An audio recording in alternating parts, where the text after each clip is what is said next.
नमस्कार, न्यूज़ डंका के बाद पते की में आपका स्वागत है। कांग्रेस के सुप्रीम नेता राहुल गांधी को चुनाव आयोग ने चाय पर बुलाया है। महाराष्ट्र चुनाव में कांग्रेस समेत सभी सहयोगी दलों को मुंह की खानी पड़ी। पराजय इतनी बड़ी हुई कि महाराष्ट्र में विरोधी दल का नेता तक चुना नहीं जा सकता।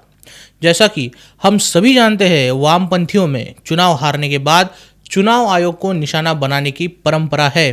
कांग्रेस ने भी वही किया। राहुल गांधी, उनके सहयोगी दल और कांग्रेस लगातार महाराष्ट्र के चुनाव नतीजों पर हमलावर है। राहुल गांधी महाराष्ट्र चुनाव में हार के लिए जितना चुनाव आयोग को जिम्मेदार ठहराते हैं, उतना उन्होंने अभी तक अपनी पार्टी या कार्यकर्ताओं को नहीं ठहराया है। और इस मुद्दे पर राहुल गांधी ने इंडियन एक्सप्रेस में एक आर्टिकल भी लिखा था।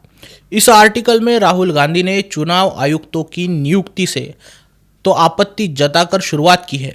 राहुल गांधी का मानना है कि प्रधानमंत्री, गृह मंत्री और विरोधी पक्ष नेता मिलाकर चुनाव आयुक्तों को नियुक्त करते हैं और इस प्रक्रिया में अतिरिक्त एमपी को लाया गया है।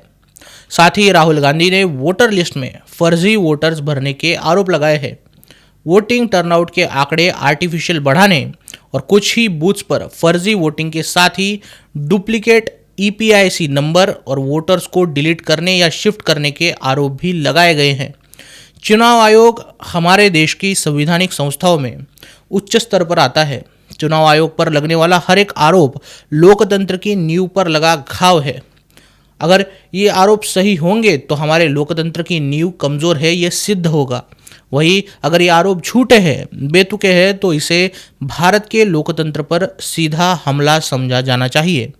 राहुल गांधी अपने एक्स अकाउंट के माध्यम से लगातार आरोपों की झड़ी लगाते आए हैं। इसी क्रम में आज सुबह भी राहुल गांधी ने न्यूज़ लॉन्ड्री का हवाला देते हुए आरोप लगाया कि महाराष्ट्र में मुख्यमंत्री के अपने निर्वाचन क्षेत्र अर्थात नागपुर दक्षिण पश्चिम में मतदाता सूची में केवल 5 महीनों के भीतर 8% की वृद्धि हुई। वहीं कुछ बूथों पर 20 से 50% की वृद्धि देखी गई है। साथ ही राहुल गांधी ने दावा भी किया है कि बीएलओ ने अज्ञात व्यक्तियों द्वारा वोट डालने की सूचना उन्हें दी थी। उन्होंने दावा किया है कि मीडिया ने नॉन वेरीफाइड पते वाले हजारों मतदाताओं का पता भी लगाया है। साथ ही प्रत्यक्ष अप्रत्यक्ष रूप से इसमें चुनाव आयोग की मिलीभगत है।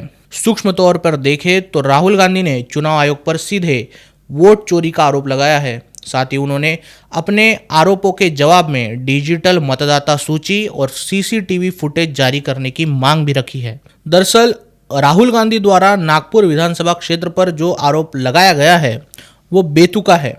सीएम फडणवीस के चुनाव क्षेत्र में वास्तविकता देखी जाए तो 7% से मतदाता संख्या बढ़ी है, जो कि संख्या में 27,000 के करीब है। और अगर ये संख्या बड़ी है तो महाराष्ट्र में ऐसे 25 चुनाव क्षेत्र मौजूद है जहां मतदाताओं की संख्या इसी अनुपात में बढ़ी है। उत्तर नागपुर निर्वाचन क्षेत्र, जहां से कांग्रेस के उम्मीदवार नितिन राउत विजयी हुए हैं, वहां भी 7% यानी 29,348 मतदाता संख्या में बढ़े हैं।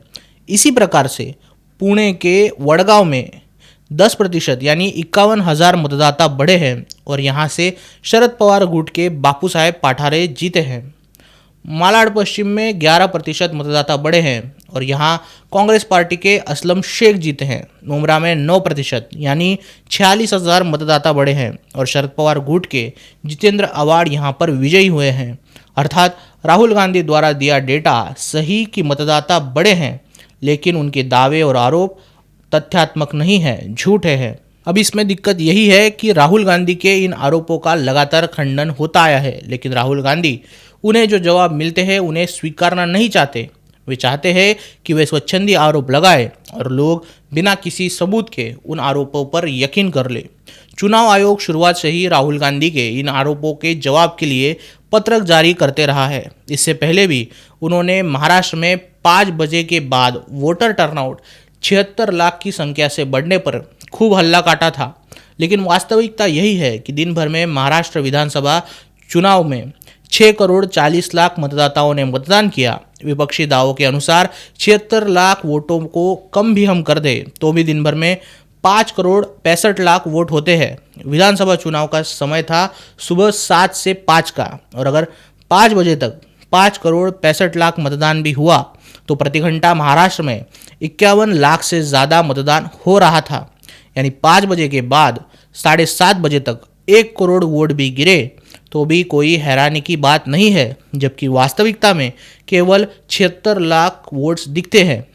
इसके अलावा किसी भी निर्वाचन क्षेत्र से ईवीएम में हस्ताक्षर कर रखे गए दस्तावेज और फॉर्म 17 में कोई विरोधाभास नहीं पाया है, लेकिन विरोधी दल नेता की सुई सीसीटीवी फुटेज पर अटकी हुई है, जो कि चुनाव आयोग प्राइवेसी के कारणों से नहीं दे सकता। इसके अलावा कांग्रेस ये एक नैरेटिव भी मीडिया के माध्यम से चलाती दिखती है कि चुनाव आयोग मुद्दों पर जवाब नहीं देता और सवालों को टालता आया है। ये पहली बार नहीं है कि राहुल गांधी भारत की वैधानिक संवैधानिक संस्थाओं पर आरोप लगा रहे हैं। राहुल गांधी पर नेशनल हेराल्ड घोटाले के लिए मामला दर्ज करने वाली ईडी उनके हमेशा निशाने पर होती है। इसके अलावा आर्मी के ऑपरेशंस, राफेल की खरीदारी, हिंडनबर्ग की रिपोर्ट, पेगासिस के सॉफ्टवेयर के आरोप जैसे कई आरोप राहुल गांधी लगाते आए हैं। अब जब उन्हें चुनाव आयोग ने निमंत्रित कर उनकी बात रखने का मौका दिया है, तब क्या राहुल गांधी चुनाव आयुक्त से मिलेंगे, उनसे मिलने जाएंगे? क्या चुनाव आयोग के जवाबों से राहुल गांधी का समाधान होगा, या फिर उनसे मिलकर आने के बाद वो नए आरोपों की झड़ी लगाएंगे? आपको क्या लगता है? वीडियो के कमेंट सेक्शन में ज़रूर कहिए। वीडियो अच्छी लगी हो तो इसे लाइक कीजिए और न्यूज़ डंका हिंदी को सब्सक्राइब कीजिए। मिलते हैं अगले वीडियो में किसी नए मुद्दे के साथ। तब तक नमस्कार।